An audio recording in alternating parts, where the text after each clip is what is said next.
Isa ka ba sa mga nanonood at nag-aabang ng mga videos dito sa Sapay Residences at nangangarap magkaroon ng bahay dito sa Sapay Residences? Good news, future home buyers in Kabahay, dahil malapit na sa gate ang mga block and lot na naka-open today. Kita nyo ba yan? Yung model house natin is nandito na po, kahilera lahat ang ating mga inventories today. Kita nyo naman yung gate. So this is our gate. It's yung pinaka-entrance gate ng subdivision. And ito po ang ating model house. So sa model house natin, yung mga inventories po natin is andito na po, nakahilera. Tara, sabay-sabay tayo mag-house tour future home buyers.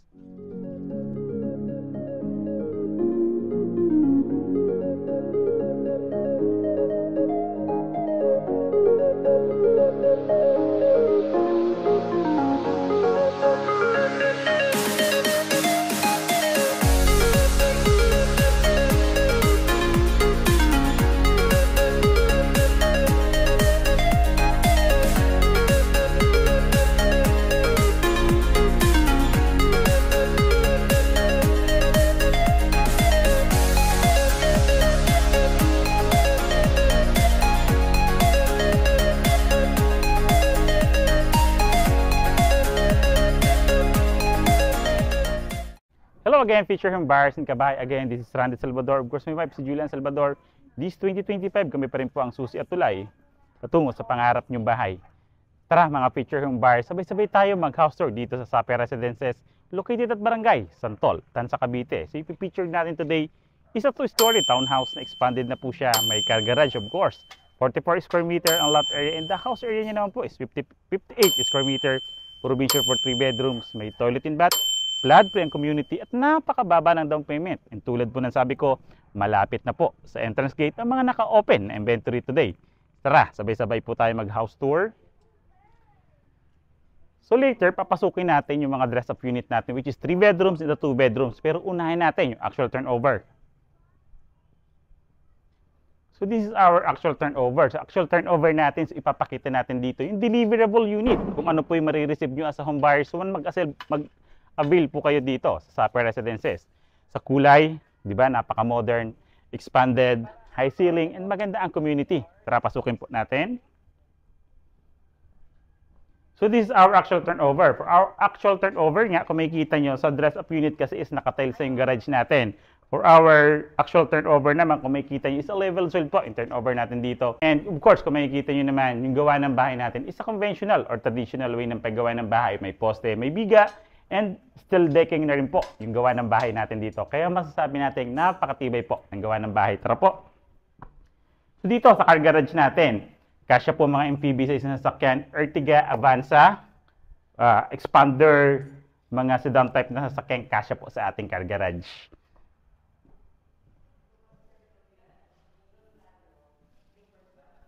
So this is our actual turnover. Dito sa actual turnover po, ito na po nga po, katulad ng sabi ko, ito na po yung marireceive nyo once mag-avail po kayo dito. Very finished turnover. Plain cement po yung flooring, plain cement po yung wall. Anong maganda pag very finished turnover? Kayo masusunod. Anong gustong kulay ilagay? Anong tiles or anong size ng tiles ang ilalagay? Mas maganda po ang per finish. Kita nyo rin po yung mga materials na ginamit. From poste, from biga, steel deck natin. Kaya mas maganda po ang bare finish turnover. So ito yung space natin dito. So hindi ko nadala ang aking panukat. So hakbangan ko na lang siya mga picture buyers ng Kabahay. 3, 4, 5. So 5 hakbang ko po iyan, yung pinakalapad or haba po ng bahay natin. Yung lapad niya naman, 2, 3, 4. So, 4 na hakbang po yan. Kung pag turnover naman ng unit natin dito, mga outlets natin is kasama na rin po yan sa turnover. Pintuan natin, and metal plus door po yung pintuan natin. Then sa mga bintana naman po natin, kung makikita nyo, is yung window casement natin yan. So, steel po yan. So, when in terms of safe and secured po tayo para siya naka-grills inside, di ba? This is our kitchen countertop. For our kitchen countertop is bare din po siya. Plain cement po yung turnover, pero may stainless sink and faucet na siya during the turnover. May bintana din po dito. Kung hindi natin ito ililipat, nakakasingaw pa rin yung niluluto natin. Tara po. And this is our service area naman. For our service area, kung nakikita yung service area natin, pwede nyo dito i-relocate yung ating kitchen countertop or ito na maging kitchen natin. Future buyers. Tara, balik po tayo sa loob. Tulad nga po ng sabi ko, may 2 toilet and bath na tayo. For our toilet and bath, so this is our toilet and bath. Kung makikita nyo sa toilet and bath natin, so wrap po siya. Mas wrap po siya, hindi po siya naka-finish kasi lalagyan pa naman natin siya ng tiles. Meron rin po tayong lavatory, water closet, flush type, of course. May faucet during the turnover, plastic PVC type, and a ventilation. May electrical switches na rin po sa loob. Diba? Then sa stairway naman natin, sa staircase natin kung makikita nyo, yung pinaka-footsteps natin is sementado, sa ilalim is metal po.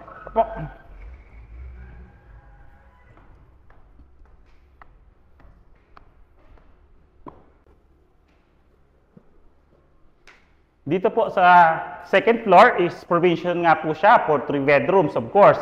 Napakalawak, 3 bedrooms po kasya rito later sa dress-up unit or sa unang mga videos namin kay Sapphire, nakita yung 3 bedrooms natin. Napakaganda po. At po, na makikita nyo naman, kung once mag-partition po tayo, may naka-ready na rin po siya mga outlets. Katulad din po niya, naka-mini attic type. So mataas po yung ceiling niya. May electrical switches, outlets, and electrical wirings na rin po during the turnover. Of course, nandito yung toilet and bath. Second toilet and bath. Same size po siya. Balikan na lang po natin yung video natin kay Sapphire para makita natin yung specific size nito. Hindi ko po kasi nadala yung panukat ko. So ngayon, pupunta naman tayo sa ating dress-up unit. Tara po. Picture yung bars and kabahay. So nakita nga natin yung actual turnover or deliverable unit. So ngayon, ipapakita naman natin sa inyo kung paano ba naging 3 bedroom si Sapphire Residences. Tara po, mga picture buyers. So dito sa car garage natin, of course, naglagay na tayo ng tiles. So mas nakita natin yung size or yung laki ng ating magiging grahe dito sa Sapphire Residences. Painted na rin yung ceiling natin, yung steel decking po natin. Tingnan po natin yung loob.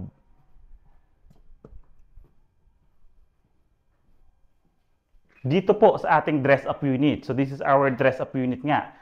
Makikita nyo na po, naglagay tayo ng sala set. Naglagay tayo ng dining set dito. Of course, 4-seater siya. And naglagay na tayo ng tiles na 60 by 60 granite tiles. Dito, mas ma-appreciate na natin. Dito, makikita na natin kung paano ba binihisan, paano ba naging gano'ng kaganda si Sapphire Residences, di ba?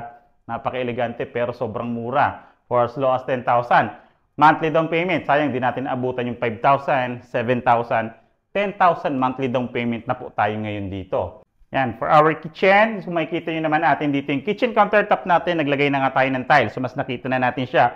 Although pag turn over, meron na siyang kitchen countertop tiles, stainless sink, and faucet. Check naman natin yung first toilet and bath dito sa dress-up unit. For our dress-up unit, so dito mas makikita nyo na rin siya yung space niya. Kasi naglagay na tayo ng tiles dito sa CR, sa flooring, and sa wall. So kanina kasi wrap siya. Ngayon, mas makikita nyo. Sobrang laki. Sobrang lapad. Di ba? So proceed tayo for the second floor. Sa second floor, kung makikita nyo, naglagay tayong vinyl. Naglagay din po tayo ng anti-slip na features dito for the safety ng ating mga kabahay. So dito, may 3 bedrooms nga tayo. Unahin natin si Masters. Makikita nyo dito paano dinistribute ang layout. Di ba? Kanina, paano naging 3 bedrooms? Di nyo ma-imagine, di ba? So this is our first bedroom. For our first bedroom, si Masters po may access sa toilet and bath natin. Double size. Full double size bed yung nilagay natin dito. Pero kung makikita nyo, may space pa tayo both side. So pwede pa tayo maglagay ng king or queen size dito. Naglagay pa tayo dito, kung makikita nyo, ng ating cabinet. So built-in cabinet. So nagkaroon pa tayo ng built-in cabinet. Ito pa magandang idea. So yung bintana dito, may bintana din po siya rito. Tara po. For our second bedroom, this is our second bedroom. Sa second bedroom natin, kung makikita nyo naman second bedroom natin, may bintana siya sa gilid. Kasi corner unit po siya. Pero kung inner unit po, wala po tayong window dito sa gilid. Napakaliwalas. Diba? Ang laki pa ng space nila. Paano ba na-distribute? Kasi kung makikita nyo dito sa side na to, dito sa side na to, naglagay pa tayo ng shelves. Then parang table dito. And nagkaroon pa tayo ng built-in cabinet. Yeah? Proceed tayo for the third bedroom. For our third bedroom, perfect na perfect talaga to sa malaking pamilya or nag-i-start na pamilya kung makikita nyo. Naging parang dalawang deck siya pero sa ilalim niya para siyang office or kung naka-work from home kayo, pwede kayo maglagay dito ng computer, di ba? Napakaganda. So yan, magkano na nga ba ang updated price ni Sapphire Residences? Tara po, pag-usapan natin. Yan po, mga feature yung buyers and kabahay. So nakita na nga natin yung actual turnover or deliverable unit. At the same time, nakita na natin yung dress-up unit na 3 bedrooms. Di ba nakita nyo na kung paano dinistribute ito layout for 3 bedrooms.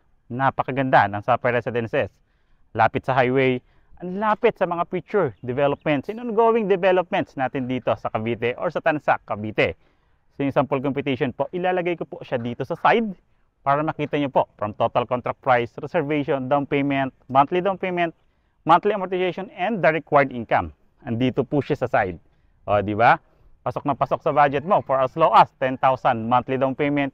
Malapit na sa gate ang inventory natin. Napakaganda ng location. Flood-free pa po ang community. So, dito po siya sa side. So, mga contact numbers po namin, mga picture ng buyers ng kabahay, ipa-flash po namin siya sa screen, Viber, and WhatsApp. Also, mga contact numbers po namin. And other social media accounts naman namin, nasa description. And the comment po siya para mas madali nyo po kaming makontak about dito kay Sapphire Residences. And kung ngayon pa lang po kayo napapadalaw sa aming YouTube channel, like, subscribe, and pindutin nyo na po yung bell button para updated kayo sa mga bagong videos namin katulad nito. Again, I'm Randy Salvador. Of course, my wife, si Julian Salvador. This 2025, kami pa rin po ang susi at tulay tungo sa pangarap niyong bahay.